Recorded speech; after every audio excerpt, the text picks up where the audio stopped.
नमस्कार defence aspirants, स्वागत है त्रिशूल डिफेंस एकेडमी के यूट्यूब चैनल पे। कभी सोचा है भारतीय थल सेना में इतनी रेजिमेंट्स हैं, इस रेजिमेंट में कौन सी सबसे खतरनाक रेजिमेंट है? जी हाँ, वो रेजिमेंट जो मोस्ट डेयर डेविल भी है और मोस्ट डेंजरस भी है।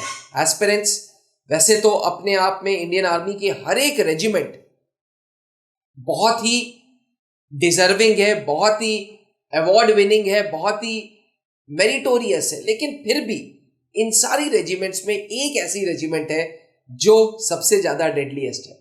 चलिए जानते हैं कौन सी सबसे ज्यादा डेडलीस्ट रेजिमेंट है इंडियन आर्मी की। Sir, amongst the all regiments of Indian army, भाई राजपूताना रेजिमेंट्स के अपने नाम सुने हैं, सिख रेजिमेंट बॉर्डर मूवी की वजह से फेमस हो गया, और गोरखा भाई उनको तो पूरी दुनिया ब्रिटिशर्स भी बोलती थी, कुमाऊं रेजिमेंट। इन सारे रेजिमेंट्स में सर कौन सी ऐसी रेजिमेंट है जो सच में सबसे ज्यादा ब्रेवेस्ट ऑफ ब्रेव है सर? सर अब देखिए, किसी एक का नाम लेना तो बहुत बेईमानी सा हो जाएगा जी। भाई देखिए, जैसा आपने कहा कि इंडियन आर्मी दुनिया की सबसे बहादुर आर्मी मानी जाती है सर, और जितनी लड़ाइयाँ लड़ी हैं इंडियन आर्मी ने, वो सिर्फ बहादुरी के दम पर बहुत जीत करके आए हैं। आप किसी भी लड़ाई को उठा के देख लीजिए। 1962 हम हार ज़रूर गए, मगर अगर आप फैक्ट्स को चेक करें तो इंडियन आर्मी की कैजुअलिटी चाइनीज़ आर्मी की अपेक्षा बहुत कम थी, है ना, बहुत कम थी। और वो बहादुरी, क्योंकि हमारे पास उतने एडवांस्ड वेपन्स नहीं थे, उसके बाद भी लोग अपनी बहादुरी पे टिके रहे। और ऐसा ही कारगिल में आपने देखा होगा कि 1999 में एक हारी हुई लड़ाई को सिर्फ एक बहादुर सेना ही जीत करके ला सकती है वापस, जो कि बिल्कुल अपने से वो जगह चली गई थी। तो ये बहादुरी थी, और एक रेजिमेंट कहना मुश्किल होगा, मगर चलिए फिर भी कोशिश करते हैं आज समझने की। I will rather nominate 3 of them, उसमें से डिसाइड करते हैं सबसे ज़्यादा किसको देखा जाए। सबसे पहले तो मैं कहूँगा कि सिख रेजिमेंट 1846 में बनी। अच्छा। और ये जो है एक ऐसी रेजिमेंट है जिसके पास यूनिट साइटेशन भी है कि जो टाइगर हिल के ऊपर इनको मिला था यूनिट साइटेशन 1999 के लिए। तो एक तो वो है। फिर गोरखा रेजिमेंट है जो अपने आप में बहुत बहादुर मानी जाती है। और एक रेजिमेंट जिसको बहुत कह सकते हैं कि ज़्यादा बड़ी नज़रों से देखा जा सकता है, वो है कुमाऊं रेजिमेंट। क्योंकि अगर आप कुमाऊं रेजिमेंट और सिख रेजिमेंट को कंपेयर करें जी, तो देखिए, कुमाऊं रेजिमेंट के पास 2 परमवीर चक्र हैं। पहला परमवीर चक्र मेजर सोमनाथ शर्मा कुमाऊं रेजिमेंट के थे, और उसके बाद मेजर शैतान सिंह कुमाऊं रेजिमेंट से। सिख रेजिमेंट के पास भी 2 ही परमवीर चक्र हैं। उनके पास ऑनरी कैप्टन करम सिंह और सूबेदार जोगिंदर सिंह, 2 परमवीर चक्र उनके पास थे। अच्छा, दोनों? जी बिल्कुल। अगर आप अशोक चक्र की बात करेंगे तो दोनों के पास 2-2 हैं, ठीक है। उनके पास भी 2 अशोक चक्र हैं, इनके पास भी 2 अशोक चक्र हैं। अगर आप महावीर चक्र की बात करेंगे तो सिख रेजिमेंट के पास थोड़े ज़्यादा हैं, वहाँ 14 महावीर चक्र हैं, और कुमाऊं रेजिमेंट के पास 10 महावीर चक्र हैं, ठीक है। उसके बाद अगर आप कीर्ति चक्र की बात करेंगे जी, तो कुमाऊं रेजिमेंट के पास 6 कीर्ति चक्र हैं, ठीक है। जबकि फिर अगर आप सिख रेजिमेंट की तरफ देखेंगे तो वो 14 कीर्ति चक्र उनके पास है, यहाँ भी वो बहुत ज़्यादा है, ठीक है। तो अवार्ड्स के बेसिस पे ब्रेवेस्ट माना जाता है। गैलेंट्री अवार्ड जिसको ज्यादा मिलते हैं वो ज्यादा अच्छे तरीके से देखा जाता है। अच्छा।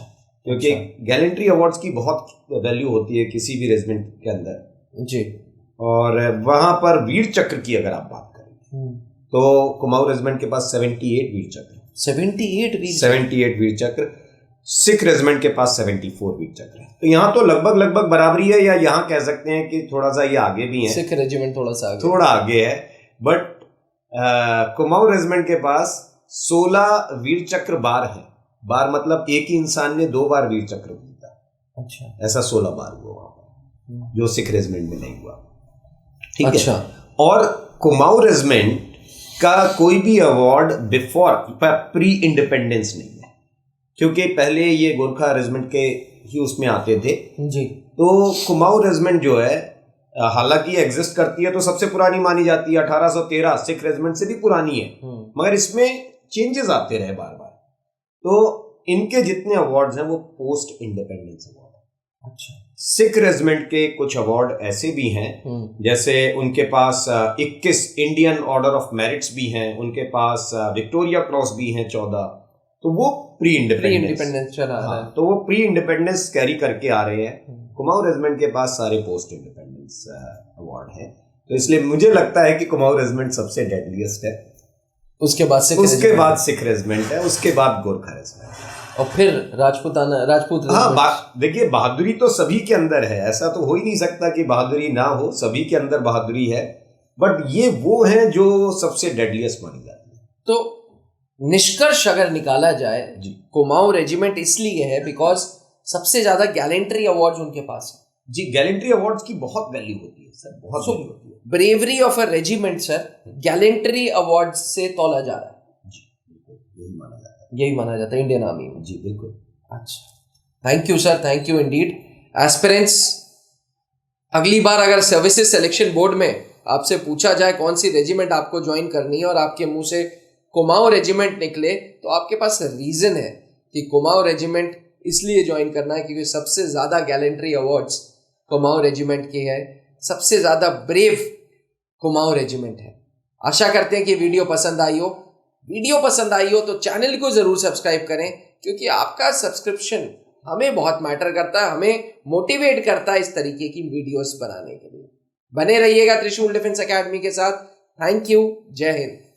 जहां बनते हैं देश के गौरव, इंडिया का एकमात्र ऐसा कोचिंग इंस्टीट्यूट जहां कैडेट्स को ट्रेन किया जाता है आने वाले डिफेंस एग्जाम के अनुसार। अगर आपका भी सपना है भारतीय सेना में शामिल होकर देश की सेवा करने का, तो आज ही ज्वाइन करें त्रिशूल डिफेंस एकेडमी।